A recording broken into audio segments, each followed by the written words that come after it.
বিকাল বা সন্ধ্যাটা একদমই জমে যাবে যদি তৈরি করেন বাঁধাকপি দিয়ে এই মুসমুসে পাকোড়াগুলো।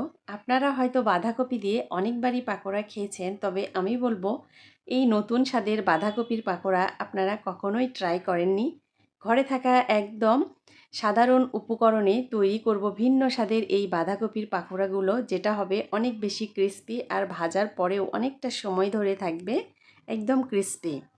আসসালামু আলাইকুম everyone, welcome back to my channel Akanda kitchen.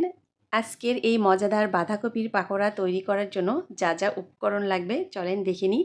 এখানে প্রথমেই আমি বাঁধাকপিগুলো কুচি কুচি করে কেটে লবণ দিয়ে ভালো করে চিপে চিপে বাঁধাকপির পানিগুলো বের করে ফেলে দিয়েছি। আর এখানে আলুতে লবণ মেখে রেখে দিয়েছিলাম কিছুক্ষণ, এতে করে আলুটা কিন্তু একদম সফট হয়ে আসবে। আর আলু থেকে দেখেন অনেকটা পরিমাণে পানি বের হয়ে আসছে, এই পানিগুলো হাত দিয়ে চিপে চিপে ফেলে দিব।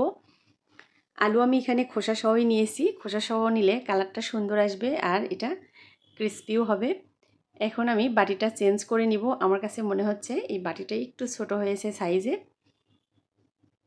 একে একে যে বাকি উপকরণগুলো আছে দিয়ে দিব। এখানে দিয়ে দিলাম ফ্রেশ আদা রসুন বাটা আর গাজরগুলো আমি লম্বা লম্বা চিকন চিকন করে কেটে নিয়েছি, চেষ্টা করবেন চিকন করে কেটে নেওয়ার। আর এখানে দিয়ে দিব একটা দেশি মুরগির ডিম, চাইলে শুধু ডিমের সাদা অংশ ব্যবহার করতে পারবেন, আমি কুসুম সহই নিলাম।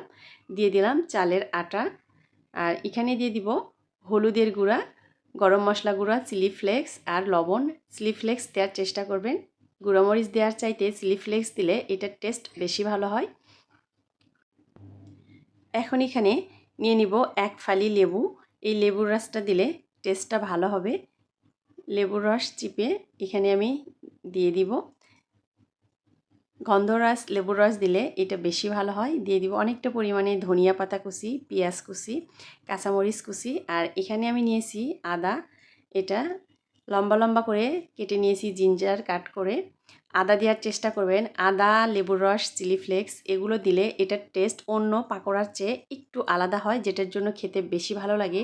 এই পাকোড়া যখন আপনি ফ্রাই করে নেবেন আর এই আদাটা যখন খাওয়ার সময় দাঁতের নিচে পড়বে, এটার ফ্লেভারটা যে এত ভালো লাগে না খেলে বুঝতে পারবেন না। তাই যে উপকরণগুলো আমি দিয়েছি সেই উপকরণগুলো ব্যবহার করার চেষ্টা করবেন। আর সবজিটা আপনার পছন্দ অনুযায়ী নিতে পারেন। আমরা তো সবসময় বাঁধাকপির পাকোড়া খাই, তবে আলু দিলে এটার টেস্ট একটু আলাদা হয়।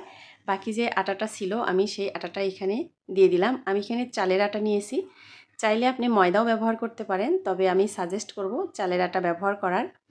চালের আটা দিলে এটা বেশি ক্রিস্পি হয়।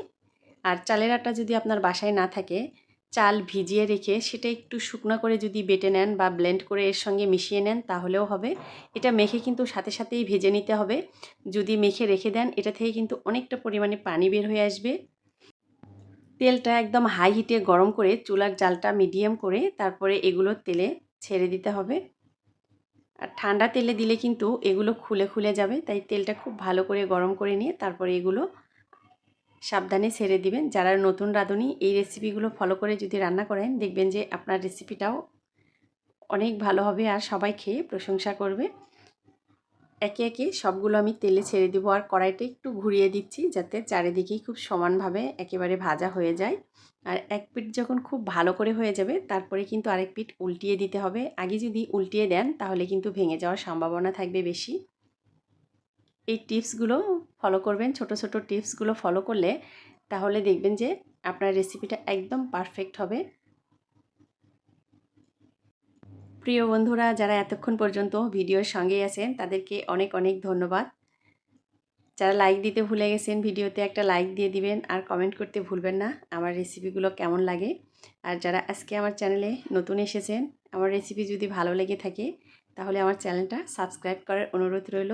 আর পাশে বেল আইকনটা অন করে রাখবেন, যখনই নতুন নতুন ভিডিও ছাড়ব তখনই আপনার কাছে নোটিফিকেশান চলে যাবে। আর যদি কোনো রেসিপি দেখতে চান তাহলে কমেন্ট বক্সে কমেন্ট করে জানাবেন। আমি সবসময় ঘরোয়া রেসিপিগুলোই শেয়ার করার চেষ্টা করি। আমি যেভাবে রান্না করি সেই রেসিপিগুলোই আপনাদের সঙ্গে শেয়ার করি খুব সহজভাবে। একদম কাছ থেকে দেখিয়ে দিচ্ছি, দেখেন কতটা সুন্দর হয়েছে, অনেকটা ক্রিস্পি। আর এটা ভাজার পরেও কিন্তু অনেকটা সময় ধরে ক্রিস্পিই থাকবে, নরম হয়ে যাবে না। অনেক সময় দেখবেন যে অনেকেই পাকোড়া তৈরি করেন, কিছুক্ষণ সময় এটা ক্রিস্পি থাকে, তারপরে এটা নরম হয়ে যায়। কিন্তু এই রেসিপি ফলো করে যদি আপনি আপনার পাকোড়া তৈরি করেন, দেখবেন যে অনেকটা সময় ধরে এটা ক্রিস্পি থাকবে, নরম হয়ে যাবে না। আর এর সঙ্গে আমি একটা সস তৈরি করে নিয়েছিলাম। এই সসের রেসিপিটা আর শেয়ার করলাম না, তাহলে ভিডিওটা অনেকটা লম্বা হয়ে যাবে। এই সসের রেসিপি যদি দেখতে চান আমার চ্যানেলে দেয়া আছে, তাহলে দেখে নিতে পারেন। এর সঙ্গে একটা আমি গ্রিন সস রেডি করে নিয়েছি। এটা গ্রিন সস বলেন বা টমেটো সস বলেন, যে কোনো সস দিয়ে খেতে এটা ভালো লাগে। আবার এটা আমার কাছে পার্সোনালি গরম ভাতের সঙ্গে খেতেও অনেক ভালো লাগে। জানি না আপনারা কখনো খেয়েছেন কিনা। আমি গরম ভাতের সঙ্গেও অনেক সময় খেয়ে থাকি। আমার তো খেতে খুব ভালো লাগে। বৃষ্টির দিনে বিকেলবেলা বা সন্ধ্যার সময় যদি এইরকম নাস্তা থাকে, বড় থেকে ছোট সবাই কিন্তু খুব মজা করে খেয়ে নেবে দেখবেন।